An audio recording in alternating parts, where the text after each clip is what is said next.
So for this group, what we're doing is we're supporting your young children to cope with anxiety.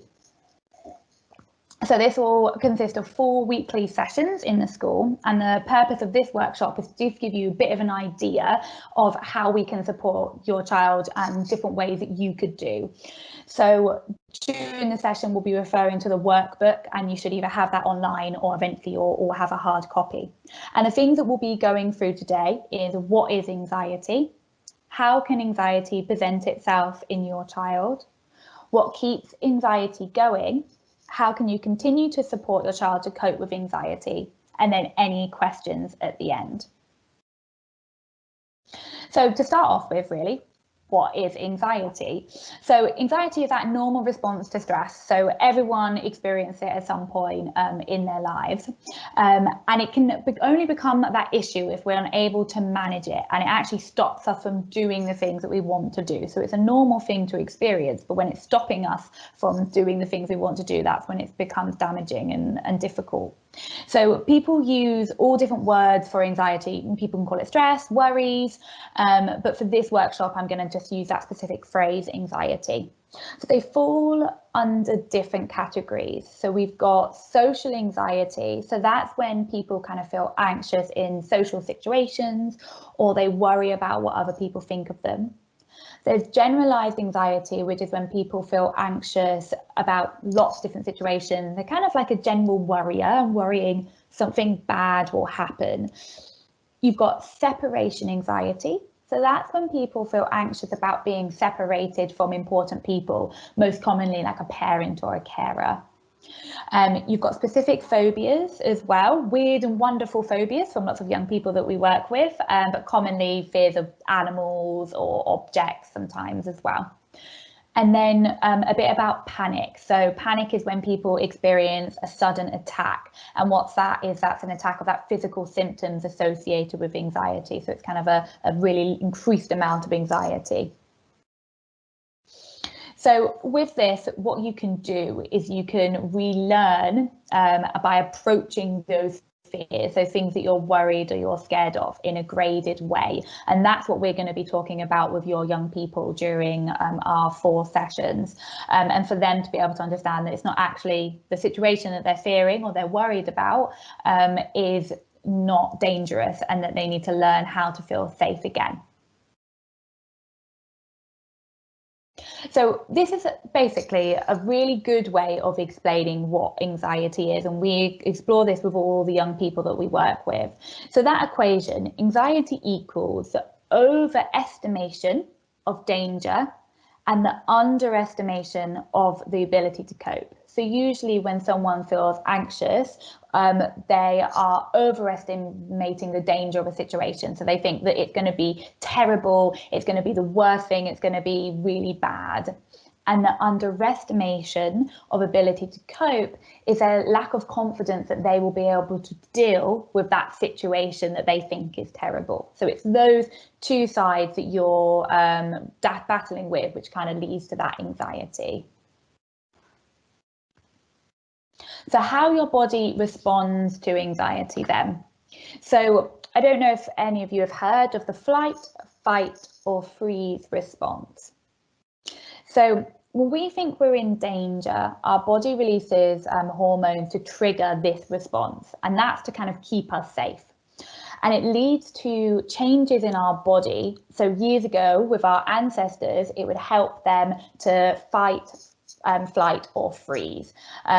And that's if they come across, usually, if you think years and years ago, cavemen wise, when a large animal or something like that. So they need to prepare themselves to either run away, you've got that flight, fight the animal, or kind of freeze and kind of remain undetected. And so this response is still in us now, and it can be helpful and helpful to keep us safe in situations where, for example, you step out in front of a car and you've got to, prepare yourself to either flight and run away. You need that adrenaline, that hormones. But what happens in now more modern day life is we often think things are more dangerous than they actually aren't. And that can lead to a flight, fight or freeze response, even though we don't actually need it. So a thing that I always say to my young people is think of a fire alarm or smoke alarm at home. Has it ever gone off when you've burnt toast at home? And so the fire alarm's going off and it's saying that there's a massive danger when actually there's not a big danger, you've just burnt toast. And it's kind of that faulty fire alarm. So I kind of explain your anxiety is it's responding to something saying that there's a massive danger when actually there's not. And that's kind of how I explain that. I'm just going to pass on to my colleague, I think Molly, and she's going to be taking over. Okay, thanks, Hannah. So when we feel anxious, each of us has physical symptoms in our body that are linked to the fight, flight or freeze response that we just spoke about now. So I want you to think on the next slide what kind of physical symptoms you might notice with your child when they're feeling anxious, and also to think about yourself in stressful situations. I want you to think about symptoms that you might feel, maybe if you're going for a job interview.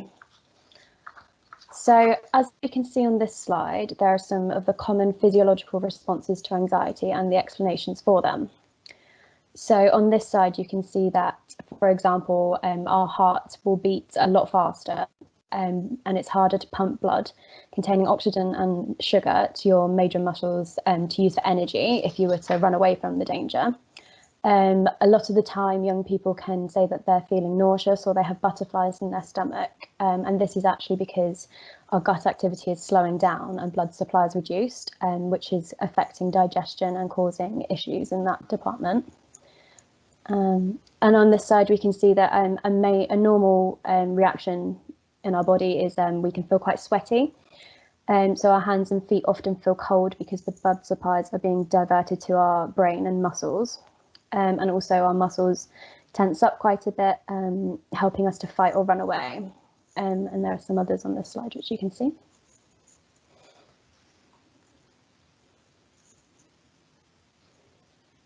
Okay, so we're going to think about when anxiety can actually be helpful. So anxiety can be helpful and we wouldn't actually want to get rid of it. It can be helpful in times of real threat, like we spoke about with the fight, flight or freeze, and it activates that response. So an example of a situation for young people where a level of anxiety could be helpful is if a child has an exam. So if there was no performance anxiety at all, there'd be very little motivation, as we can see on the left side of the graph. And it would mean that there may be poor performance because they're just not motivated to do it. They don't have the anxiety pushing them forward. Whereas if they experience moderate anxiety, you're more likely to be driven, alert and engaged. And so that can actually help you to perform well. However, there is a tipping point on the right side of the scale. When anxiety becomes too high, it actually will get in the way of someone's ability to complete the task.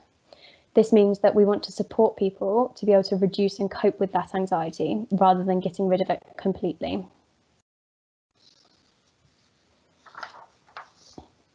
So what we're doing in the group is to help your children develop the skills, knowledge and experience to be able to cope with that anxiety. It's important for them to keep practicing the things learned between sessions and when the group finishes in order for them to get the most out of the group and what we're teaching them. So anxiety is made up of 3 components, and that's anxious thinking, anxious behaviour, and the physical sensations in the body. They all work together to maintain anxiety. So some typical anxious behaviours could include restlessness, maybe over-preparing for exams. They could be refusing to participate, getting angry or irritated, or even acting out. These are all responses to anxiety.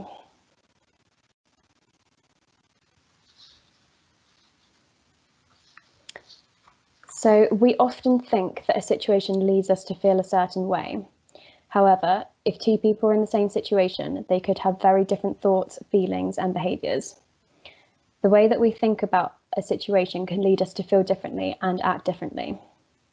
This can act as a vicious cycle, and how you behave can affect how you think about it and feel the next time that you encounter the same situation. So an example we're going to think about, which most of us have probably experienced, is running late for work. So if I have the thoughts, it's a disaster, everyone's going to be really annoyed at me, and I can tell it's going to be a really bad day. I might feel really rubbish, I might feel really worried, and I might actually be thinking, maybe I should avoid going to work today because I have all of these horrible feelings and thoughts. So, and then as we can see, avoidance is happening here, and I'm avoiding the situation because I'm worried about it, and I may have all of the feelings and physical symptoms. So I might be sweating and my heart might be racing a lot, and it's all interlinked. And so if I imagine I'm in the same situation, but instead of being worried and thinking everyone's going to hate me, I could think, never mind, I might be able to get a bus in a minute or another tube. And then I could explain to my co-workers what happened, and I think I'll leave earlier tomorrow and it won't be a problem. So if I had these positive thoughts about the situation, I might think, actually, I might be a little bit late, but I'm going to go into work because I can just explain myself and I don't have to avoid going in. So as we can see here, how we think and feel about the situation can really affect how we behave and think about the situation for next time. So if we think about this cycle for teenagers who feel anxious, we could think about this in terms of starting the group that we did last week. So your child might have been thinking, no one's going to talk to me, and I might be the only anxious person there, so people might think I'm actually quite stupid. So they're going to be feeling scared, worried, and embarrassed about going potentially. And so this is going to be activating the fight, flight, or freeze mode. Their heart might be sweating, their heart might be racing, they might be sweating. And so because of this, like we just spoke about avoidance, they might avoid going to the group because they're going to be thinking no one's going to talk to them, and they feel really worried and embarrassed about it, and they might seek reassurance from parents or friends about this. And in this situation, we can see that they're not actually learning that they could cope and be okay in that situation. So the next group, they might avoid going to that as well because they haven't learned that they can be okay in that situation. So if we think about someone that was perhaps not as anxious starting that group, they might be thinking, well, I've managed in other groups before. I might be nervous to begin with, but people will be as well. So they're probably going to be feeling a little bit nervous because everyone feels anxiety, but not so much as an anxious person with anxious thinking. And so in this case, there wouldn't be any fight, flight, or freeze response activated. And because of this, they would go to the group. And as they've been to the group, they know that it would have been fine and everyone would have been in the exact same situation. So they'd know that actually I can cope the next time I do go to the same group.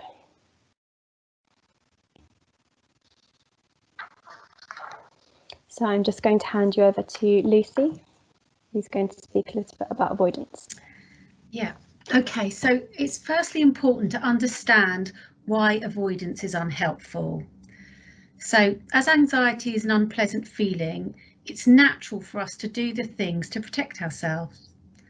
Sometimes we might do things or have habits that may help us in the short term, but by avoiding experiencing a situation, we never get to realise that the things that we worry about probably won't happen.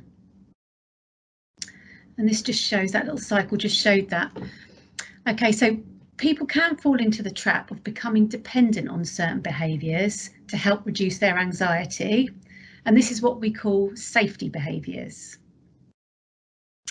So examples of safety behaviours for someone who feels socially anxious might be, they might ask their parent to order food in a restaurant, listening to music possibly when they're in the school canteen to avoid having a conversation with someone, or maybe even getting a friend to ask a teacher a question during a lesson on their behalf.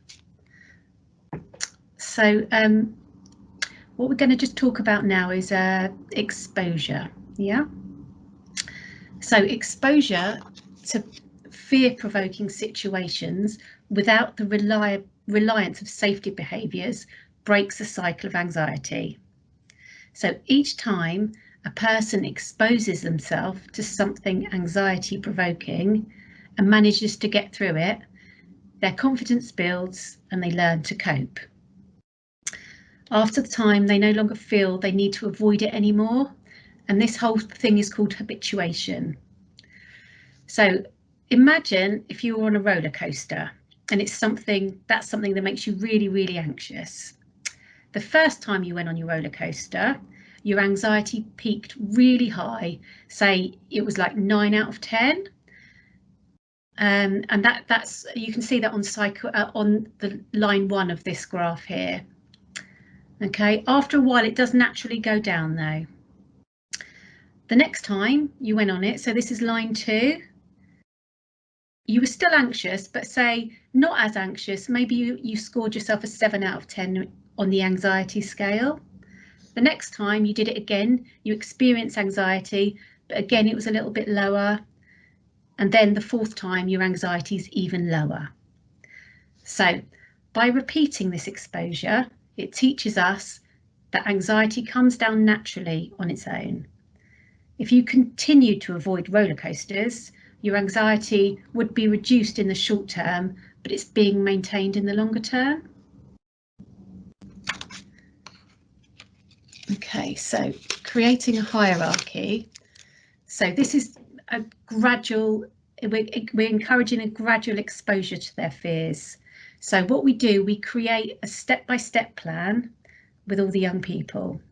This plan is graded and we start at the least anxiety provoking step and we move up to the most.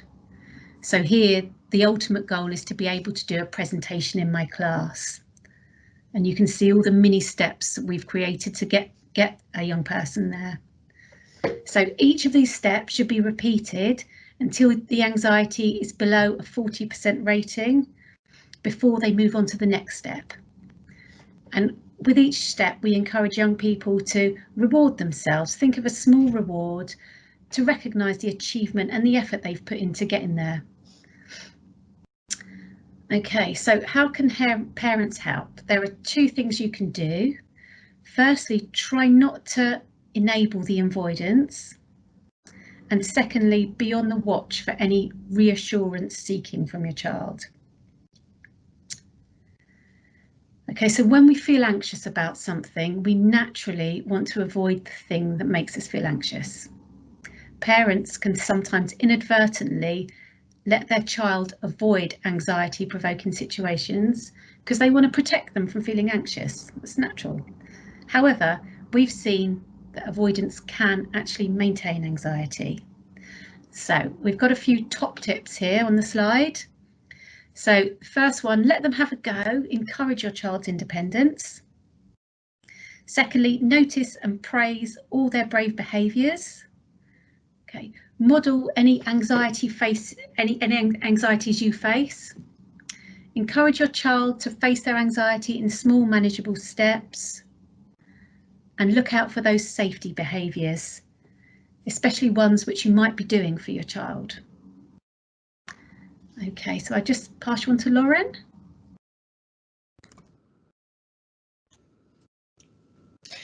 Lots of things can get in the way of people facing their fears, and this leads to avoidance, as we've learned previously, and we really want to try to eradicate avoidance as much as possible. So one thing we're going to be doing is teaching your child problem-solving skills, and in your workbook and in their workbook they will also have a copy of this, and this is something that you can use for all kinds of different avenues with your child in terms of helping them to work out the best solution to the problem that they're faced with. So begin by defining that problem and then list all of the possible solutions. Even if they feel silly, list every single solution that you can think of, and then do pros and cons for each of those solutions. How practical are they? Are they actually helpful? What would the short-term and long-term consequences be of this solution? Is it actually doable? What could get in the way? And who could help you do it? So once you've done that, rate each plan from 0 to 10 in terms of how good you think it is. Choose one to try and set a time to do it, and then review what happened after you did it. Did it work? If not, what other option could you try? And we always suggest trying to act according to the plan, not according to the mood of the moment. Reducing reassurance is also really important. When we see someone feeling anxious, our tendency is often to try to reassure them, to make them feel better. But it actually maintains anxiety in a number of ways. It can confirm a person's belief that there is something to worry about. They can get to the stage where they can't try things out unless they've been told that it's safe. And when a child has a fear or worry, we recommend the parent instead projects more of an air of confidence. That was a bit difficult, wasn't it? But you were amazing. You did the right thing. Now you know what to do if it happens again. Something like that, or the phrase that's there on the screen now. I know it seems difficult, but I think you can do it. We know it can be really, really hard as well to manage your own emotions in these situations, especially if the thing that your child is worried about is a concern that you also share. It can be pretty overwhelming to think about your child being in distress. It takes a lot of practice and planning, and so we'll give some tips for that in a moment. But try to be mindful of the impact that your responses have on your child and the fact that you are modelling for them how to behave as an adult. So what can you do? In the example that we have here of starting the group,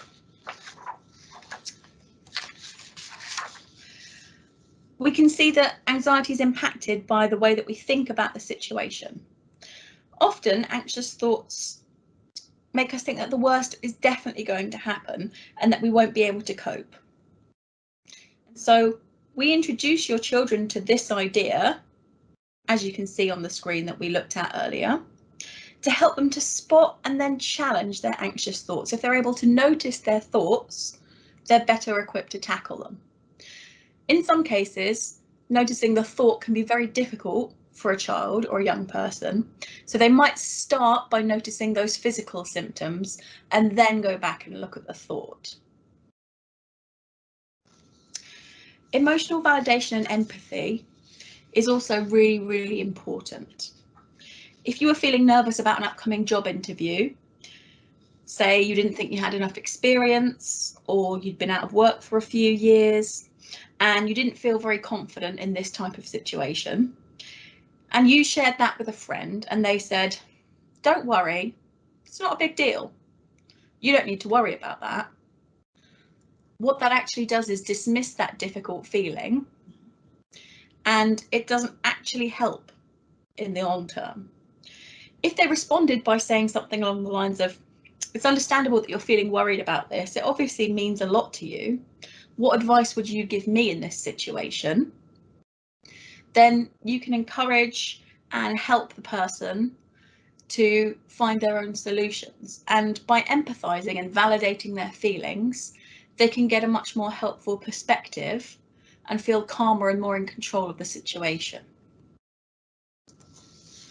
And so this table is also in your workbook. And one of the things we'll be doing is helping your child to notice their anxious and unhelpful thoughts, and then encouraging them to come up with more balanced and helpful thoughts so that they feel less anxious, and therefore they're more able to face those anxiety-provoking situations. And so these are some really useful prompts which you can use, firstly, to help your child to work out what they're feeling anxious about, and then to come up with some more balanced and helpful thoughts. And you can reflect together after the situation to see if the situation was really as bad as they thought it could be. And we encourage you to try this in lots of different situations and to fill out the table, because if you've got a written record of what's happened, you can spot patterns, or you can demonstrate that there were times at which this technique was helpful for that young person. So in order to help with some of the physical symptoms associated with anxiety, the heart racing, sweating, upset tummy, things like this, we're going to practice some different coping strategies, such as deep breathing. These will work best if your child is able to practice them routinely, even when they don't feel anxious. This way, they'll be more effective at using them when they are anxious, and you can encourage your child to practice these. They are all in your workbooks for you to try out.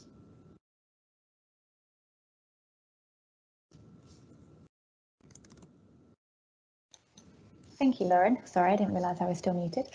Okay, so we're just going on to how can you support. So this is what we call a backup team, and we did that in session 1. So your child created a backup team, and a backup team is basically the people close to your young person that can support them at times when they're feeling anxious, but just supporting them in general.